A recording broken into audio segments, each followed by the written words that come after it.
John chapter 7. After this, Jesus went around in Galilee. He did not want to go about in Judea, because the Jewish leaders there were looking for a way to kill him.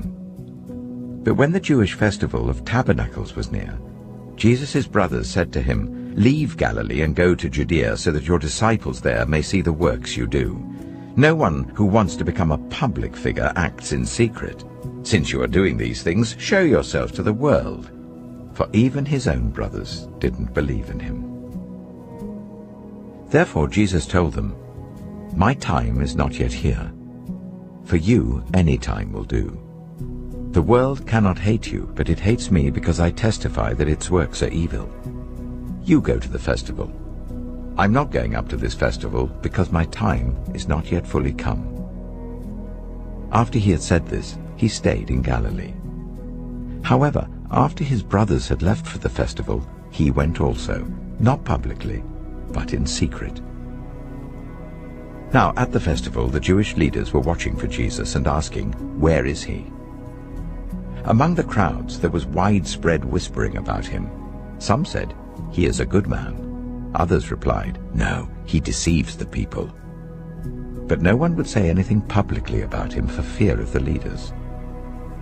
Not until halfway through the festival did Jesus go up to the temple courts and begin to teach. The Jews there were amazed and asked, "How did this man get such learning without having been taught?" Jesus answered, "My teaching is not my own. It comes from the one who sent me.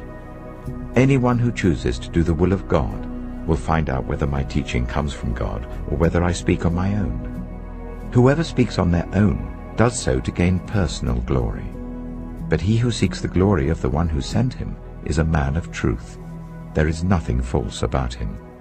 Has not Moses given you the law? Yet none of you keeps the law. Why are you trying to kill me?"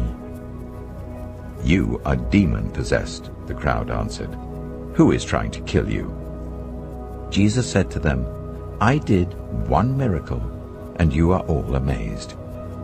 Yet because Moses gave you circumcision, though actually it didn't come from Moses but from the patriarchs, you circumcise a boy on the Sabbath.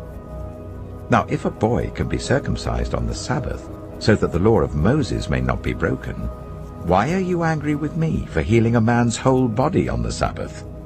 Stop judging by mere appearances, but instead judge correctly." At that point, some of the people of Jerusalem began to ask, "Isn't this the man they're trying to kill? Here he is speaking publicly, and they're not saying a word to him. Have the authorities really concluded that he is the Messiah? But we know where this man is from. When the Messiah comes, no one will know where he is from." Then Jesus, still teaching in the temple courts, cried out, "Yes, you know me, and you know where I'm from. I am not here on my own authority, but he who sent me is true. You do not know him, but I know him, because I am from him, and he sent me." At this they tried to seize him, but no one laid a hand on him because his hour had not yet come. Still many in the crowd believed in him. They said, "When the Messiah comes, will he perform more signs than this man?" The Pharisees heard the crowd whispering such things about him. Then the chief priests and the Pharisees sent temple guards to arrest him. Jesus said, "I am with you for only a short time, and then I am going to the one who sent me. You will look for me, but you will not find me. And where I am, you cannot come." The Jews said to one another, "Where does this man intend to go that we cannot find him? Will he go where our people live scattered among the Greeks and teach the Greeks? What did he mean when he said, 'You will look for me, but you will not find me'? And where I am, you cannot come?" On the last and greatest day of the festival, Jesus stood and said in a loud voice, "Let anyone who is thirsty come to me and drink. Whoever believes in me, as Scripture has said, rivers of living water will flow from within them." By this he meant the Spirit, whom those who believed in him were later to receive. Up to that time the Spirit had not been given, since Jesus had not yet been glorified.